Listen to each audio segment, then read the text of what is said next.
Bonjour à tous, j'espère que vous allez bien. On se retrouve aujourd'hui pour la quatrième, et oui déjà, et dernière vidéo du mois d'octobre. J'espère que les précédentes vous auront plu. Aujourd'hui, je me suis dit que ce serait sympa de terminer avec une vidéo avis lecture. Et j'espère que vous m'entendrez bien parce qu'il y a des travaux à l'extérieur et malheureusement je n'ai pas encore de micro donc c'est un peu compliqué. J'espère quand même que vous m'entendrez bien. Donc j'ai ici trois livres, trois petits livres, dont un qui est très beau comme vous pouvez le voir. J'ai décidé de vous présenter aujourd'hui que des nouveautés littéraires. Alors, j'en ai pris que 3, mais ce qui est déjà pas mal, hein, puisque du coup on a 2 full format plus un poche. Donc en termes de budget, on est pas mal. En ce qui concerne les 3 livres, ils sont tous sortis septembre voire début octobre. J'ai commencé par le premier qui est un livre de poche, qui est Monsieur Cavendish de Julia Quinn.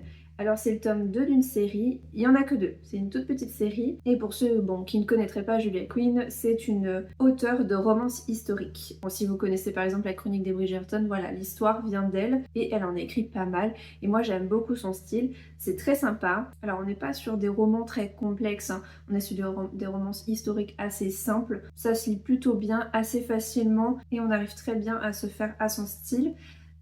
Du coup, je vous lis le résumé et après je vous donne mon avis. Amelia Willoughby est promise depuis l'enfance à Thomas Cavendish, duc de Wyndham. Comme il tarde à faire sa demande, la jeune femme s'inquiète de son indifférence. A raison, car son futur époux préfère profiter de tous les avantages du célibat avant de convoler. Jusqu'au jour où refait surface un cousin dont tous ignoraient l'existence. Si l'affiliation de cet inconnu était prouvée, Thomas se verrait privé de son titre de duc, et ses fiançailles avec Amelia seraient annulées. Mais n'est-ce pas au moment de tout perdre qu'on comprend à quoi on tient le plus? Donc cette fois-ci, Julia Quinn reprend en fait l'histoire du premier tome, mais avec un autre point de vue en fait, celui de Thomas et Amelia. C'est d'ailleurs la première fois que je constate ce procédé chez Julia Quinn. En fait, j'en ai lu plusieurs et elle n'avait jamais utilisé cette façon de faire avant. Donc l'histoire se déroule sur 2 tomes. Le premier roman, donc il y a la mise en place avec les 2 personnages principaux, etc. Et le deuxième, finalement, on revient à un moment donné du premier tome et en fait, on a la même histoire mais juste d'un autre point de vue en fait, du point de vue des personnages qui étaient secondaires dans le premier tome qui deviennent principaux forcément dans ce tome-ci. J'ai trouvé ça assez sympa parce que du coup il y avait parfois des interrogations qu'on pouvait avoir sur le premier roman et que du coup on découvre ce qu'ils font et bon, ce sont des petits cachotiers, hein, vous vous en doutez. Par contre, heureusement qu'elle ne fait pas ça sur tous ses romans parce qu'en fait, effectivement, ça peut être un peu lassant au bout d'un moment parce qu'il y avait des moments dans l'histoire où parfois je lisais un peu plus rapidement parce que en fait, je me rappelais de ce qui s'était passé dans le premier, donc j'étais en mode bon là je me souviens, est-ce qu'on peut passer directement, qu'est-ce qui se passe du coup de l'autre point de vue, du point de vue de Thomas et puis d'Amélia. Si vous voulez lire la série des Ducs de Wyndham, faut vraiment les lire dans l'ordre, c'est quand même plus sympa. Alors moi, le petit truc que j'ai bien aimé à la fin, c'est un petit clin d'œil à la Chronique des Bridgerton avec un morceau d'article de la Gazette de Lady Whistledown. C'est plutôt sympa. Moi, j'aime beaucoup cet univers-là. Donc pour le coup, Julia Quinn, elle a vraiment exploré à fond cet univers-là. Si par contre, vous n'avez pas du tout accroché avec les Bridgerton, Roxby, Smile Smith et compagnie, bon, je vous conseille pas de le lire, mais si vous aimez beaucoup la romance historique et Julia Quinn en général, et si vous ne les avez pas encore lus, ça peut être très sympa. Donc en fait, ça fait très longtemps en vrai que les 2 ducs de Wyndham sont sortis, c'est juste qu'ils ont été réédités avec une jolie couverture. J'ai l'impression qu'ils font ça sur beaucoup d'auteurs de romances historiques ces derniers temps, avec des versions soit poche avec une jolie couverture, ou alors version un peu plus premium comme on peut voir avec une couverture rigide et du jaspage et compagnie, voilà. Mais moi je m'en lasse pas donc j'aime bien y revenir de temps en temps, c'est un peu comme les romans policiers, c'est un peu mes romans chouchous, voilà. Ensuite, du coup, nous avons un autre livre qui est sorti début octobre qui est un livre de Pauline Perrier, Mortel. Alors j'avoue que en fait je l'ai trouvé très très beau. Et je me suis dit, bon, faut pas que je me fie à la couverture, parce que des fois ça peut être dérangeant, donc je vais lire le résumé, et je vais le faire maintenant avec vous, comme ça vous allez savoir un peu de quoi il en retourne. Kelsey Lewis n'est pas une conseillère funéraire comme les autres. En plus d'aider les familles à faire leur deuil, elle s'occupe secrètement de solder les affaires inachevées de certains défunts. Menant une existence sans histoire, totalement dédiée à son travail, elle peine à trouver un sens à sa vie, enlisée elle-même dans son passé, jusqu'au jour où une invitation anonyme pour son propre enterrement lui parvient par courrier. Mais qui pourrait souhaiter sa mort, et surtout pourquoi? Kelsey peine à prendre cette menace au sérieux, malgré l'inquiétude de sa cousine et confidente Sophie. Pire, elle se surprend même à y trouver une forme de promesse. Et si au lieu de fuir ou de chercher à tout prix l'identité de son corbeau, elle allait à la rencontre de cette mortelle invitation? L'heure a sonné pour la femme d'enfin replonger dans son passé et de se confronter à ses propres fantômes. Alors moi je vous avoue que quand j'ai lu le résumé, que je vois la couverture, je me dis ça va être un polar. Ça va être un polar un peu, peut-être un peu décalé avec un humour noir, mais je pense que ça va botter. Et au final, alors il est toujours dans la catégorie polar, mais j'ai pas trouvé, comment dire, il n'y a pas d'intrigue policière, il y a une petite intrigue, un petit mystère, mais vraiment, très honnêtement, c'est pas pour ça qu'on lit ce livre, vraiment.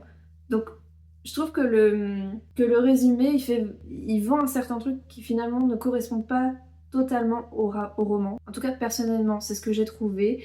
L'intrigue, c'est plus le fil conducteur qui nous amène en fait à des morceaux du passé du personnage principal, donc Elsie, et nous raconte une histoire d'amour, une très belle histoire d'amour. Alors, je vous cache pas, c'est pas fun à lire, c'est drôle par contre. Voilà, il y a un humour noir comme je voulais, donc je suis contente, c'est sympa, mais c'est pas une belle histoire, tout se termine bien. C'est quand même assez triste. On est plus sur un drame. Après, qu'est-ce que je pourrais dire pour pas vous spoiler, mais plus pour vous quand même vous prévenir parce que sur le coup, au début, vraiment le prologue m'a mis vraiment dans une ambiance, je me dis, ah, chouette, c'est ce que j'ai envie.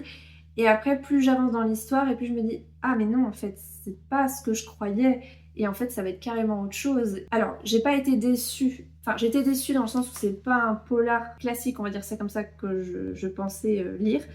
Par contre, l'histoire est vraiment très belle et on découvre tout un univers en fait des pompes funèbres qui est vraiment très intéressant. Disons que c'est une histoire où en fait la thématique principale c'est l'être humain. Voilà, c'est l'être humain, sa mort, qu'est-ce qui entoure la mort et comment ça se passe en fait pour l'entourage et pour la suite parce qu'en fait, oui, quand une personne meurt, bon, c'est la fin, mais en fait, c'est pas la fin que pour elle, il se passe d'autres choses derrière.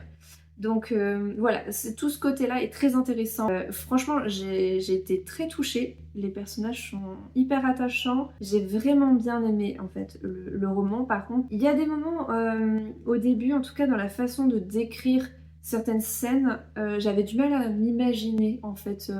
Voilà, il a fallu un petit temps d'adaptation. Pourtant, je lis de tout, mais vraiment, il y a des moments où j'étais un peu perdue et je relisais certains passages, je me disais, bah, attends, c'est qui parle, c'est pourquoi? J'ai un peu de mal à comprendre au début, mais après, en fait, une fois que la mise en place est faite et tout, ça va, franchement, ça se lit bien. Et puis encore une fois, je vous l'ai dit, hein, j'ai franchement failli verser ma petite larme à un moment donné, donc...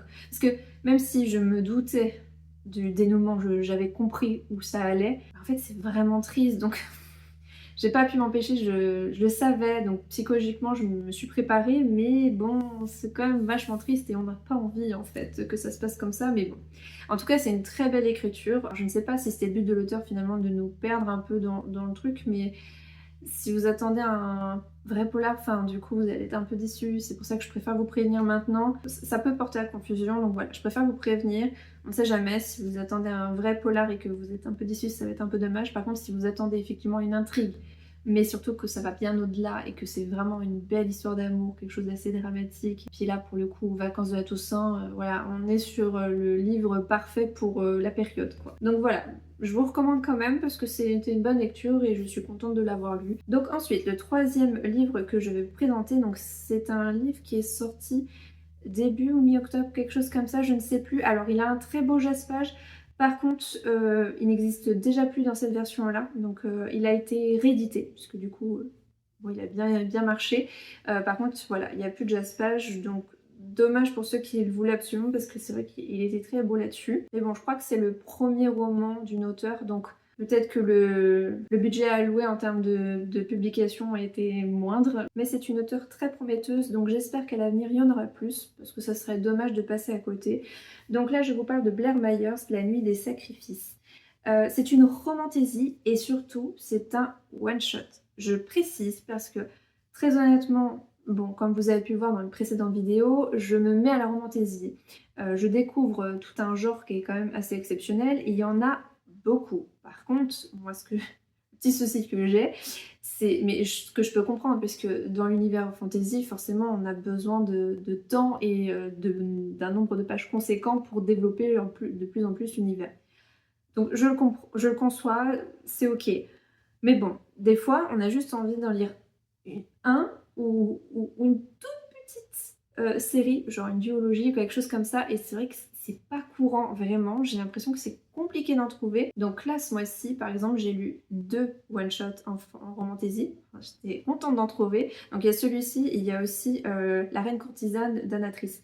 Mais bon, ça fait partie aussi d'un univers qu'elle a vachement développé avec une autre de ses séries, donc La Guilde des Ombres, si je me trompe pas, où il y a au moins 6 tomes. Donc bon, j'ai pas encore lu, mais ça me donne envie de lire la suite. Enfin bref, c'est pas le propos. Mais en tout cas, celui-ci, c'est un one-shot. Il n'y a pas d'autres séries. En tout cas, c'est pas prévu pour l'instant. Et ça fait plaisir parce que, comme je vous l'ai dit, c'est pas forcément évident de trouver un one-shot. Donc bref, je vous lis le résumé et je vous donne mon avis. Nina, princesse impériale de l'Empire du Jour, vit dans un monde où seuls des sacrifices humains permettent de repousser la nuit ensorcelée. Une malédiction imposée par l'Empire de la Nuit. Cependant, Nina est déterminée à réussir là où son père a échoué et mettre un terme à cette punition sanguinaire, quitte à bafouer la volonté des dieux et franchir la montagne frontière dans le but de s'offrir elle-même en sacrifice à l'empereur ennemi. Mais face à Bregov, oui, le nom est bizarre, je le sais, mais pourquoi pas.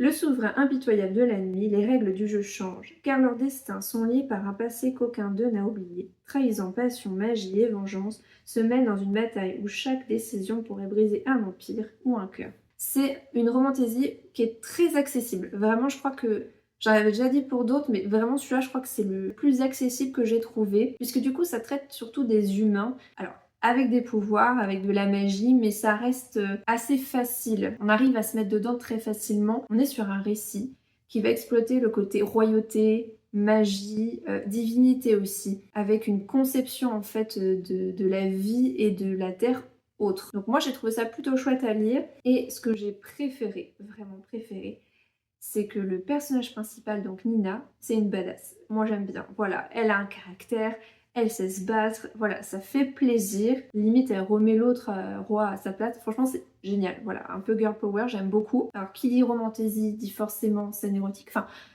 je suis même pas sûre en vrai pour l'instant, j'avoue que j'ai lu beaucoup de romantaisie avec un slow burn, donc on va avoir quand même une scène un peu érotique, mais ça va rester très léger. Mais est-ce que une romantaisie sans scène érotique du tout, ça existe? Peut-être, bah, du coup pour un public plus jeune, effectivement, là ça va peut-être moins m'intéresser. Mais en général pour l'instant j'en ai toujours vu. Donc dans celui-ci, il y en a, c'est pour un public averti. Il y a une petite mode des piercings, là en ce moment j'arrête pas de lire des romantaisies où il y a des histoires de piercing bien placées, si vous voyez ce que je veux dire. Bon, voilà, c'est pour ceux qui aiment l'originalité, c'est assez sympa. C'est ce qui, je trouve, manque en fait dans les romances historiques ou dans les new romances. On va être sur quelque chose d'assez classique. En tout cas, celle que j'ai lue jusqu'à maintenant. Là, moi, ce que j'aime bien, c'est le côté un peu plus assumé, un peu plus ouvert. En tout cas, ces scènes-là sont bien dosées. Il n'y en a pas trop. L'histoire, elle est très prenante. Il y a un bon rythme. On s'ennuie pas du tout. Enfin, en tout cas, pour ma part, je me suis pas du tout ennuyée. J'ai eu un vrai coup de cœur, en fait, pour cette romantaisie. Le fait que ce soit un one-shot, j'avoue, je trouve ça plutôt chouette. C'est plutôt agréable. Et franchement, pour un premier roman, enfin, je crois que c'est son premier roman, en tout cas publié, d'après ce que j'ai vu. Je trouve ça vraiment cool à lire et voilà, je peux que vous le recommander. Alors même s'il n'existe plus avec son magnifique gespage, l'histoire elle est vraiment cool, donc n'hésitez pas à essayer de lire ce roman, hein. Faut pas hésiter. Et je vous conseille d'aller jusqu'au bout, hein. Vraiment, il y a des rebondissements jusqu'à la fin, franchement c'est plutôt chouette à lire. Donc franchement, les trois que j'ai lus, vraiment, c'était de bonnes lectures. On va dire que va y avoir un livre classique, mais jamais, je suis jamais dessus de Julia Quinn, donc en fait ça passe bien. Et puis un autre pour lequel j'ai été agréablement surprise, même si c'est pas ce à quoi je m'attendais, mais finalement c'était une bonne lecture, donc voilà, assez triste, mais parfaite pour la période. Et ensuite nous avons le coup de cœur avec La Nuit des Sacrifices, qui est une romantaisie. Donc vraiment, on a plusieurs genres, hein. Vraiment, on a du dramatique slash polar. Bon, voilà, on a une romantaisie, on a une romance historique, donc plutôt cool. Donc dans les trois, pour le coup, ça parle d'amour, mais souvent les belles histoires, ça parle d'amour, on va pas se le cacher. Je vous les recommande sans aucun problème. D'ailleurs, si vous les avez vus passer, n'hésitez pas à me dire en commentaire si en tout cas l'une de ces lectures vous avez tenté. Ou alors peut-être réfréner en voyant le résumé ou la couverture et puis finalement peut-être que maintenant ça peut changer d'avis. Je pense notamment à Mortel qui est vendu comme un polar et finalement qui n'en est pas vraiment un, mais pour ceux qui n'aiment pas ça mais qui adorent les histoires un peu dramatiques, tristes et qui parlent d'amour, bon bah peut-être que ça peut être quelque chose de plaisant pour vous. C'est le genre de format qui peut peut-être vous intéresser à l'avenir, donc si jamais ce genre de vidéo où je fais 2-3 nouveautés comme ça et je vous en parle, ça vous intéresse, n'hésitez pas à me le dire aussi en commentaire. Voilà, en tout cas, j'espère que cette vidéo vous aura plu et je vous dis à très bientôt dans une prochaine vidéo. Bye!